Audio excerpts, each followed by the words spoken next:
What's up guys, Jimmy here. Today I'm going to do something a little bit different. I'm going to analyze one of my own replays because one of my Patreon supporters actually paid for it. So thanks a lot Alex on Patreon for sponsoring this video essentially. Normally I don't do it this way. Normally when you pay for a replay analysis you get a private video where I analyze one of your replays and point out mistakes and stuff like that, right? And this time around, because you wanted it, I'm gonna do it with my own replays, and yeah, you're gonna see a full analysis of this match right here. I chose this one in particular for multiple reasons. First of all, you don't see a lot of Kages nowadays, right? And this is a match that I actually won, even though I made a lot of mistakes.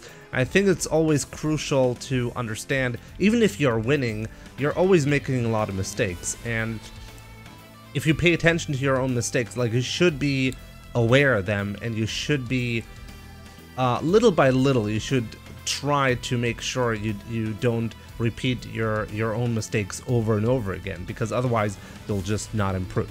So this is gonna be an unedited video pretty much, so let's get right into it. I'm just gonna make some comments along the way, as I said. So let's take a look at this match. It's quite interesting how this one turned out to be. So here we go.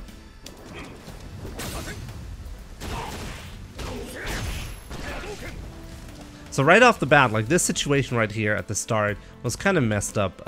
This was a clear mistake. Let's go back for a second just so I can show you what I mean. So here I land a solar plexus, and I have multiple options here.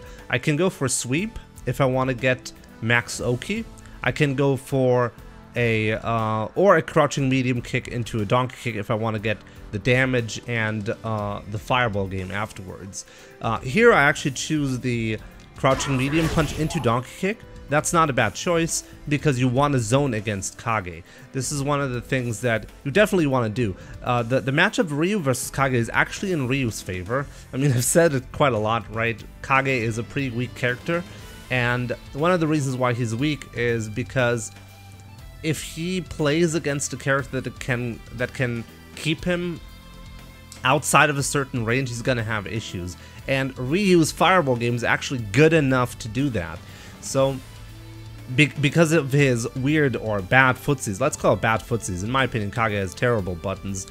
Ryu can really comfortably stand at certain ranges and just throw fireballs a lot. And Kage can overcome this, especially because he has a red fireball, but it's kind of awkward because it's very punishable. And if you do red fireball a lot with Kage, then Ryu, at some point Ryu will get the jump ins, and if you get a jump in with Ryu against Kage, that's a lot of damage. Like, Kage can't take those jump ins at all. So take a look at what I'm gonna do right afterwards.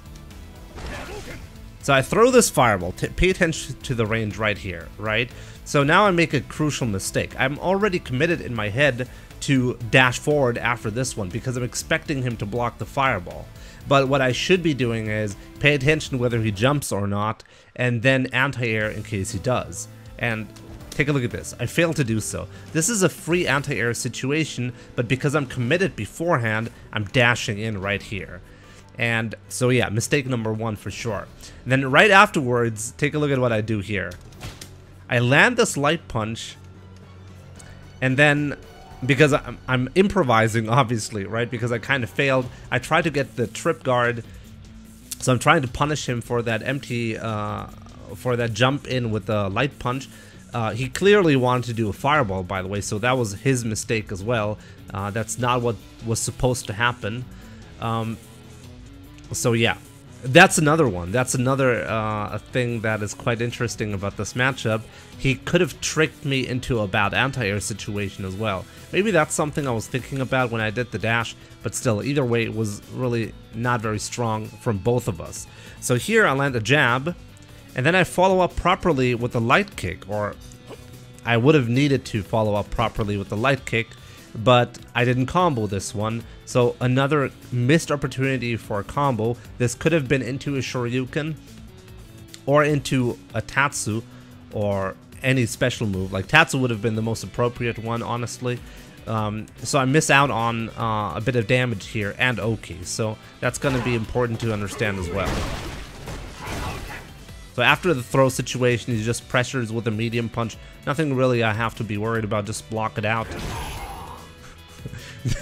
This situation right here is kind of interesting. We land a hard kick, both of us, and then take a look at this, what happens right afterwards. He does another hard kick, it whiffs, but I'm still not ready to punish it. Instead, I go for a solar plexus right here that doesn't punish.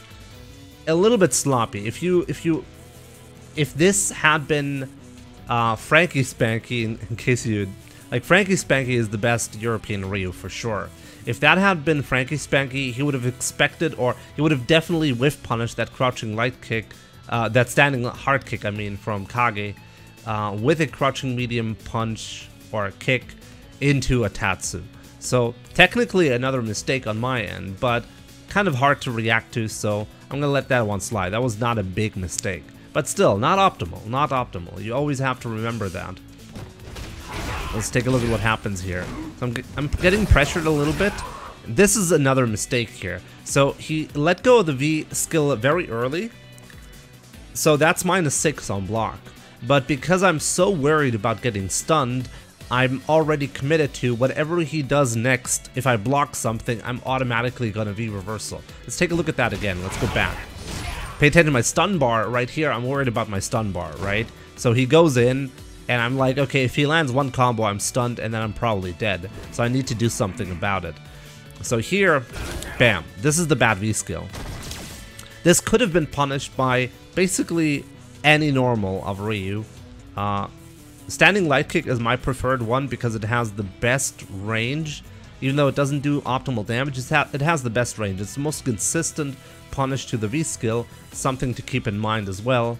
So yeah, light kick into a Tatsu, this would have been the punish, but instead I V reversal. By the way, you could have also done standing medium punch in this case because of the range. He was close enough for standing medium punch to work, and if you're frame perfect, so if you get a reversal crouching medium punch in that spot, it'll also punish. So something you can think about. I recommend standing light kick as a punish. So yeah, I miss it. Let's see what happens next. So he jumps with the fireball, and because I'm worried about that fireball, I'm trying to anti-air with a crouching medium punch. I don't really recommend this, and this is honestly something that I've gotten used to and I'm getting away with a lot, but Kage is one of those characters that can actually blow up crouching medium punch as an anti-air, so you gotta be careful with it. But in this case, let's go back. In this case, the fireball whiffs, I do the crouching medium punch right afterwards, and then I get a free punch with the sweep. That's pretty neat. It worked out just fine here, but it can be different. If he jumps in normally with a hard kick, I'm pretty sure that crouching medium punch will not work. So, gotta be very careful about that.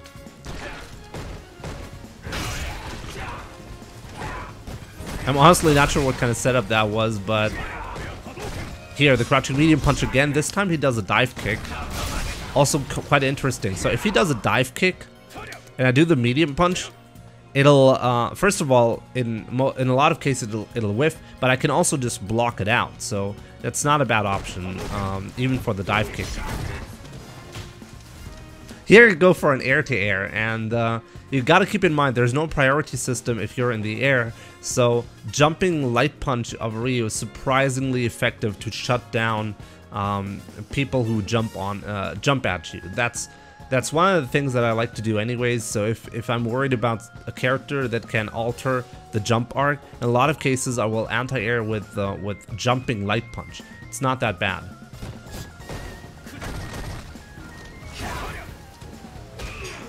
See, like this time I got away with that crouching medium punch because he didn't throw a button. I'm not quite sure why he did that, to be honest. I mean, he was committed to a regular jump in, so you might as well just do a hard kick, right? So, not quite sure what that was about. I feel like I got away with something there, but let's see what happens next. Oh yeah, let's go back to that. That's one of the classic ways I pressure my opponents. Crouching light kick, crouching light punch, Shoryuken, right? And take a look at the timing once again. I'm gonna do this one frame by frame because I think a lot of people don't know how to do this.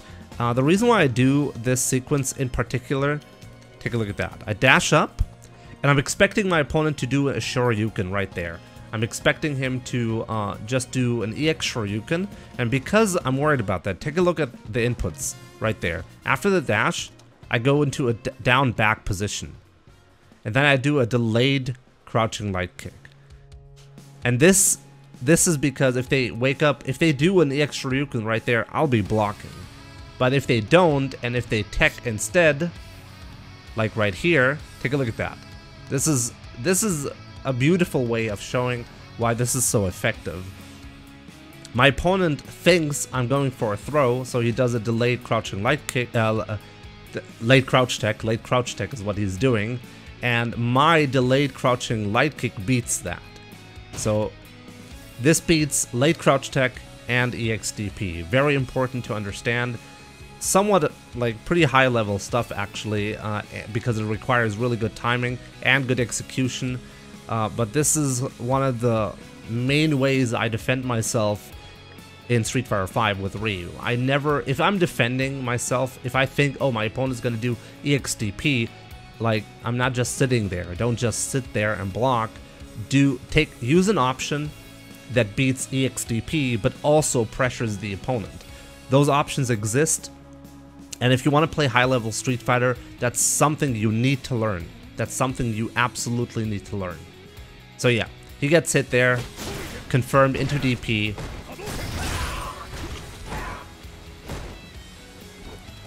So now, take a look at how defensive I am. Why am I so defensive? What am I thinking about here? I'm thinking about his V-Trigger 1, because he still has one charge of V-Trigger 1 left, and this is something Kage players really love to do. What they want to do here is they just want to do a full charge V-Trigger 1, and it'll basically go full screen, right? And if I block it, he's in a +6 situation. So that's very powerful actually for Kage. So yeah, this is something Ryu players can look for though and punish on reaction. You do that by just doing if you see his V skill charging up, hold down back and expect him to go for the fully charged one and do a last second parry. It kind of works like an option select. If he lets go early, then you're in a in a 0 situation frame data wise, so you can always press a light punch afterwards to challenge him. And if he goes for the full charge one, you do get the parry and the punish afterwards. So this is a pretty neat thing. I was looking for it. This is why I'm playing so defensive here. It's not coming though. So at some point I gotta do something. And this is also this is a mistake that you just saw that actually is gonna cost me the round. You'll see that in a second. I'm hitting a double jab. I could have done Donkey Kick into Critical Art. I could have even done Tatsu into Critical Art, but Donkey Kick is the safest option right there. Even if he's crouching, it'll still hit. So I just missed an opportunity to guarantee a kill. And that's big. Take a look at that. This is something I'm still bad at. Like doing defensive crouching light punch and turning that into a confirm and into, well, the round. Jab, jab. This is it. Light Donkey Kick, Critical Art, round is finished, right? So that's how it's supposed to be. I mess it up, and I'm gonna get punished, as you can see in a bit.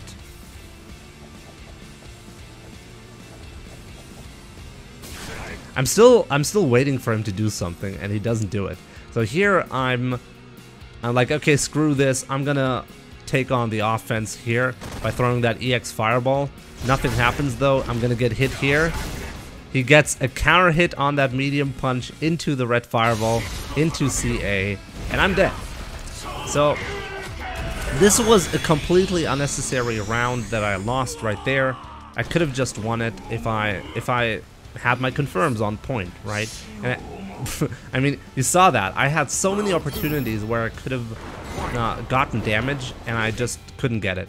And it's very important to understand. I needed to take that round. Here's another sweep situation. That was not bad. This is quite interesting how I'm trying to pressure here. Take a look at that. After this throw, I notice my opponent doesn't do anything after I throw him, right? So what I'm going to do here is I'm going to take a risk and dash in, even though, like, if my opponent presses a button on wake up right there, I'm going to get hit. So this is not safe at all, but this is something you gotta understand. Pay attention to your opponent's habits and make decisions according to that. Even though this is not a safe dash, it's not a dash that is actually reactable. Ryu has one of the fastest dashes in the game. 16 frames dashes are not reactable, so he has to preemptively press a button there to deal with that. The dash forward actually punishes a backdash attempt as well if I react to it, so this is not a bad option if you know your opponent is not going to press a button. And my opponent didn't, but right here I was expecting him to actually tech or press a button eventually, but he didn't, so my pressure went nowhere as well, so back to the neutral game. This is quite interesting. Take a look at how I'm trying to punish that V-skill. He's quite far away. He's quite far away. This is a -6 situation, and honestly, I'm not sure, or I think there was no punish here for me to take, and I recognize that. So instead of even attempting the light kick punish, what I'm doing is I'm just preemptively pressing medium punch, because if he does end up pressing a button right there, the medium punch is gonna hit him. It'll be a counter hit, and I can confirm that into a sweep. So that's probably what I was thinking right there. Nothing happens though, back to neutral. So yeah, let's see what happens next. This is quite interesting as well. Take a look at that solar plexus. So, the medium punch, this is also one of the most requested things that people ask me. How do I time the solar plexus? Why, or like when should I use it? And the answer is pretty complicated because it requires you to have a fundamental understanding of footsies, because you're tricking your opponent into pressing certain buttons at certain states of the game. This is exactly one of those. So take a look at that. Why am I using solar plexus right here? I'm whiffing that medium punch. I know the whiffed medium punch is gonna lead my opponent into attempting to press a button himself. So what I do here is I take a step backwards to let that button whiff, or to let him move forward into the upcoming solar plexus right there. Take a look at that gap that I'm creating. I'm creating a gap so he can whiff a button like a crouching medium kick right there. Then, when I'm in a safe range, I'm attempting to whiff punish him for it. I mean, it didn't quite work out, but almost. That was very close. That was a pretty neat solar plexus, and this is one of the classic ways you want to use solar plexus in the footsie battle. You go outside of a certain range, you bait your opponent into pressing a button first, you go outside that range, and you let the solar plexus rock, and usually it'll whiff punish something. Or, in a lot of cases, you will simply catch your opponent walking forward because they want to close that gap.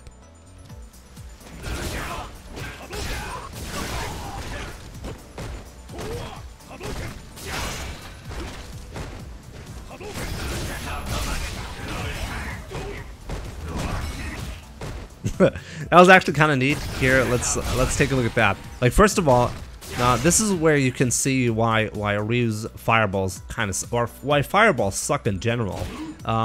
Let's go back to that just so you see how risky even an EX fireball is. So this is I'm trying to apply pressure here, right? And because he was blocking the fireball from so close up, I'm aware that it's going to be kind of difficult to get another fireball in. This is a classic situation where my opponent would maybe jump because he's cornered, right?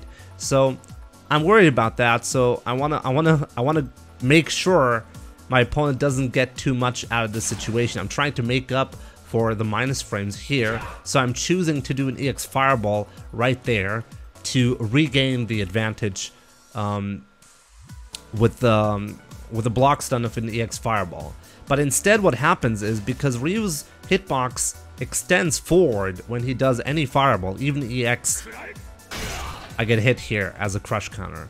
EX fireball, like any fireball, is so susceptible to crush counters in Street Fighter V. This is one of the main reasons why fireballs in general suck.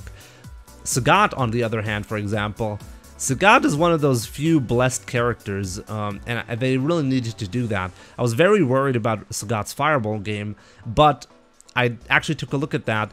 Sagat's hurt box does not extend at all when he throws his fireballs, his tiger shots. And that's the reason why Sagat has a much, I mean, on top of that, he has way more options with the fireballs, but still, one of the reasons why Sagat's fireballs are usable compared to Ryu's is because the hurt box does not extend, because this kind of stuff happens when the hurt box extends. So let's move on here. And here, right there again, Kage has some neat options with the V skill to blow up fireball attempts. This is one of the ways he can actually combat Ryu's fireball game, and I was not ready for that at all. This is something that definitely happens, or happened right there, because of my inexperience with this matchup. This was a bad range for me to throw a fireball at, and my opponent capitalized on that, so that was well played by him. Then he goes for this mix-up that I block. And right there, he's trying to go through, or he's trying to create another mix-up. And I'm not quite sure what I'm thinking here, but I'm just blowing it up entirely by putting that light kick out. And honestly, that light kick is amazing. You can really interrupt your opponent a lot with it. It's a 4-frame move with insane range, so it's not too bad. So I'm kind of happy, or I'm even surprised I put that out right there. It was a very effective way to shut him down right there.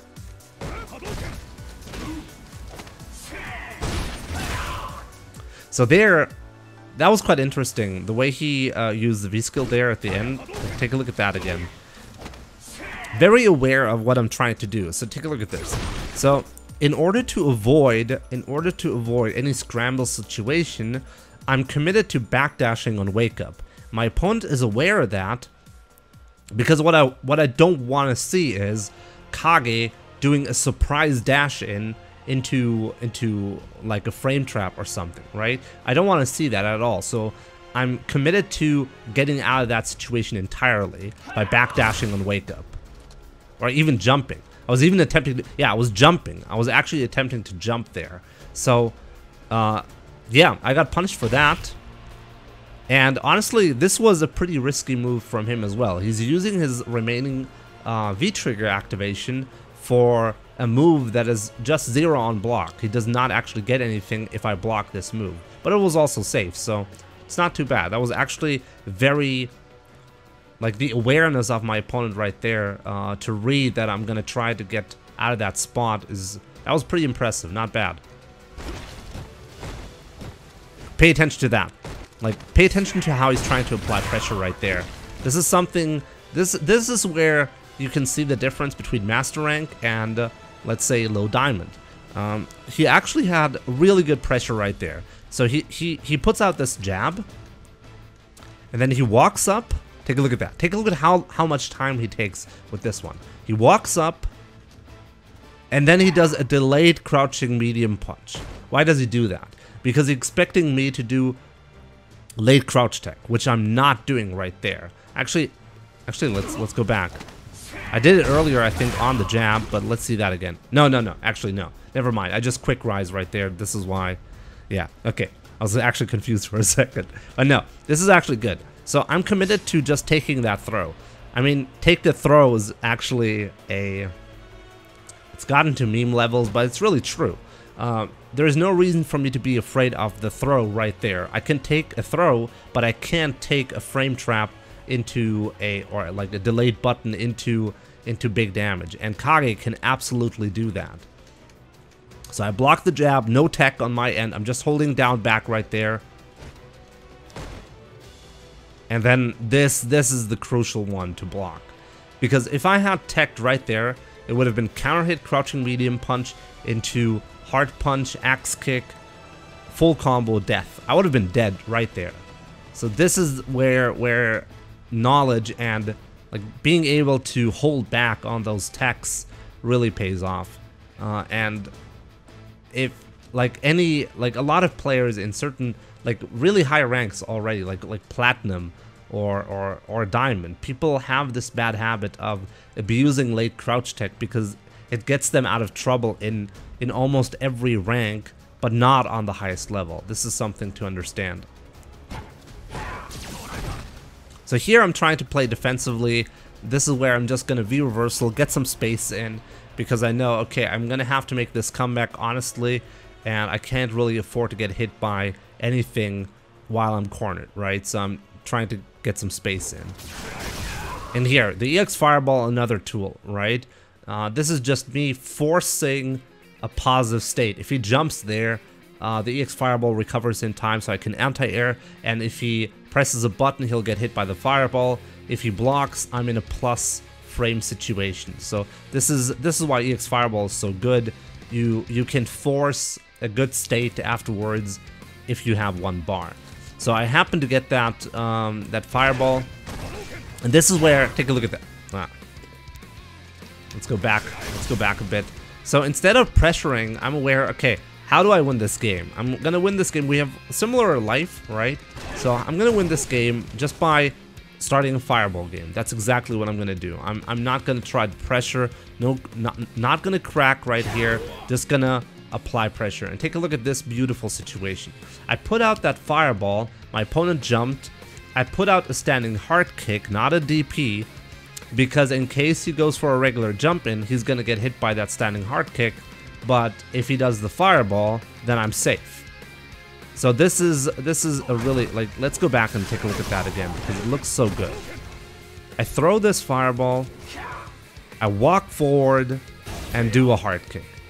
This is something you need to understand. If your opponent is very far away, standing hard kick is your go-to anti-air option. Even if they don't have an air Fireball like Kage does, in some cases, because in some cases they can jump in and just do an empty jump. If they don't jump in with a button, then your Shoryuken is just gonna whiff. So in order to avoid that, the standing hard kick can avoid both situations essentially. You're gonna get the anti-air, and if they don't, like, if they press a button or not, you're gonna get the anti-air in most cases. And even if you do whiff because the opponent is so far away, you're not gonna get punished too heavily. So that's not bad. Here I was attempting to go over a Fireball with the Tatsu. Sometimes it can work, but I was slightly off, so that was kind of sad. Yeah, take a look at that. So here I recognized, okay, if he's gonna throw that Fireball, I'm gonna punish it again with the sweep. I was slightly off with the timing, and then I'm gonna get punished. So that was a little bit sad, but hey. The hard kick punish once again, and this time I want to punish it again. I whiff, and I'm not getting punished right there. So that was a major, like, really, this was one of those situations where I should have died. I really should have died on that spot. Take a look at that again. So the standing hard kick was perfectly timed once again, but then I'm committed to a bad sweep. Now that was just really not good. That was not good. Here the hard kick worked, but it traded. So this is where you can clearly see the difference between a Shoryuken and an anti-air button. It's just not that consistent if you don't do a Shoryuken. But against Kage, it's kind of necessary because of the Fireball shenanigans. So yeah. This is one of the most interesting situations where you see me shine a lot at, like, my highlight compilations. This is where you see me do a parry. Pay attention to my inputs right there on the right side. So I do, take a look at the inputs right there. I do medium punch and then parry. Why do I do this parry? Because this is an option select. In case my opponent, if my opponent had V-reversaled that sweep activation, then the medium punch would not have triggered, and instead the parry would have parried the V-reversal. And then I would have punished him with the solar plexus, crouching fears, fierce DP. That would have been it. So this was an option selected medium punch right there. Quite interesting. He didn't go for that bait, or he didn't take the bait, so he lives right there. But now I have good fireballs, And I'm fully aware my opponent's going to jump a lot more because of it. Take a look at how much time I'm taking after I activate it. I'm not throwing fireballs like a madman. I'm just being patient about it because I know my opponent is going to be more likely to jump. This is something you also need to pay attention to and keep in mind. Whenever you pop V-Trigger, you get better fireballs, but as a result, your opponent will obviously jump more as well. But there he walks into a fireball. And this is one of the best situations. I gotta go back to that. I gotta go back and show you this situation right there.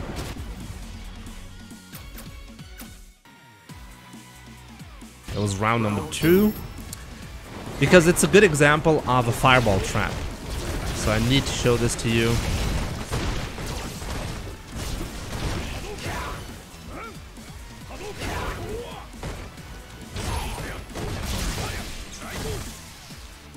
So we are almost there.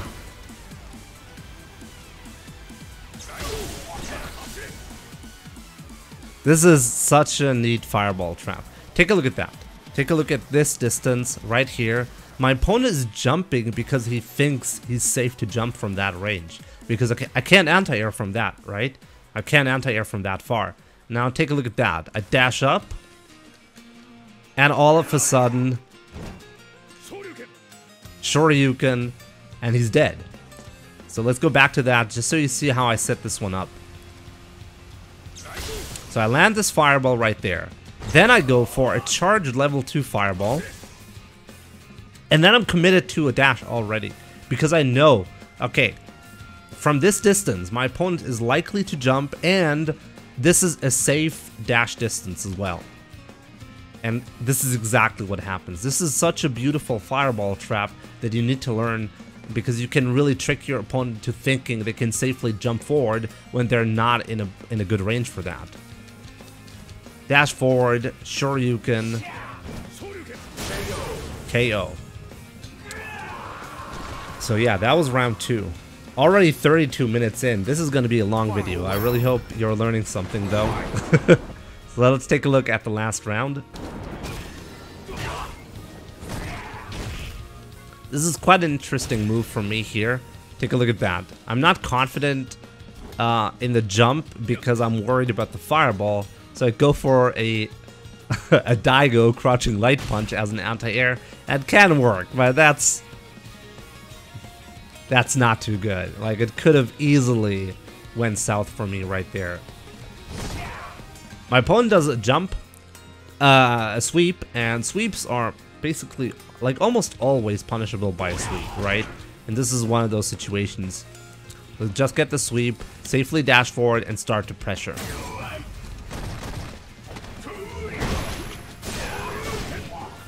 Here I'm being really gutsy, or not really gutsy. After that throw, a lot of players will move forward or press a button, right? So I'm trying to reverse the situation with an EX Shoryuken. Here's another standing hard kick because of the air fireball. And this is one time where I finally get to block a V-skill of the Kage player. I block the V-skill, I'm in range for a punish. I go for the light kick into the Tatsu, and I get pressure and damage. That's exactly what you want. Here I go for another delayed crouching light kick. Let's take a look at that again, because it's such an important technique.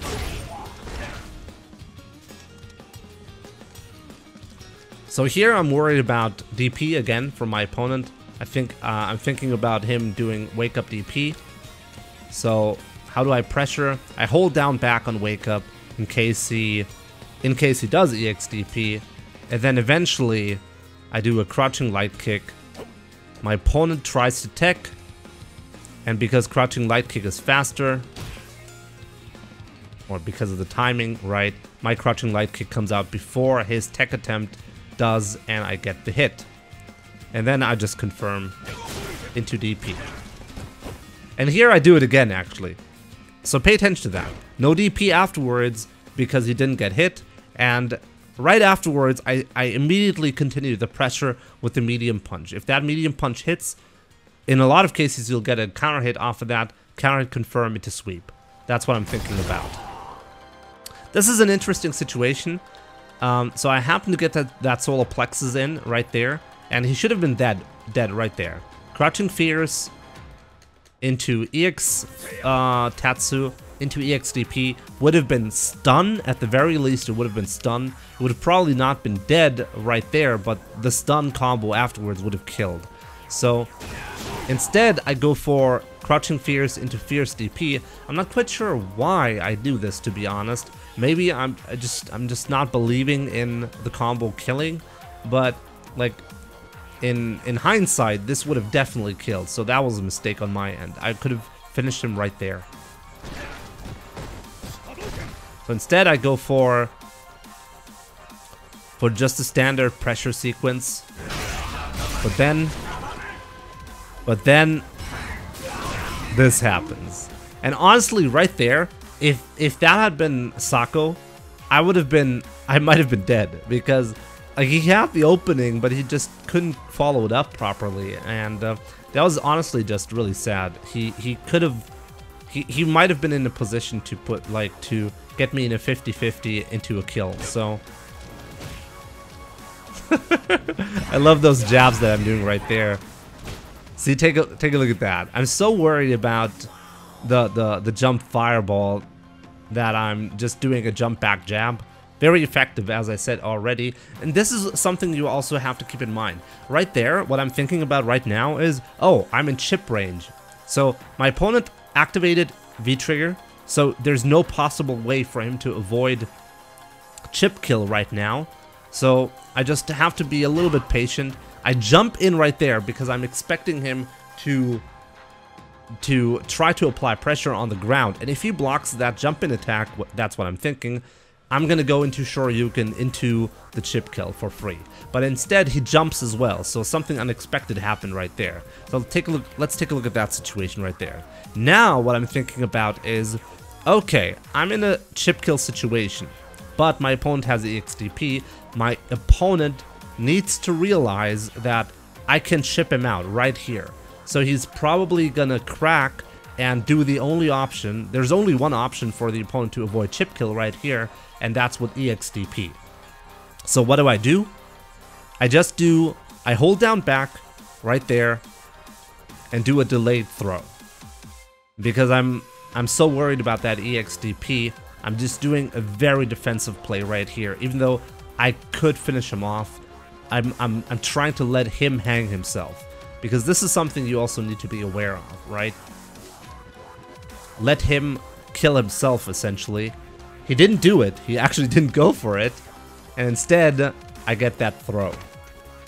And that kills him off. So that's basically everything that I was thinking about during that match. Or most of it anyways. Or a lot of it. I really hope that was informative to you guys. This is going to be a very long video. I just realized like I'm recording for 38 minutes already. Yeah, hopefully this was helpful to you guys. As I said, this is basically sponsored by my patron on Patreon, right, Alex? Thanks a lot for sponsoring this video. And yeah, I'm not sure if I'm gonna do this one again. Usually, as I said, it's usually part of a private video that I send to my Patreon supporters. But yeah, maybe from time to time you'll see a replay analysis sponsored by someone, and you'll get to hear my thoughts on my own matches. So yeah, hopefully this was informative. Thanks a lot for watching, guys. Take care, and I'll see you soon.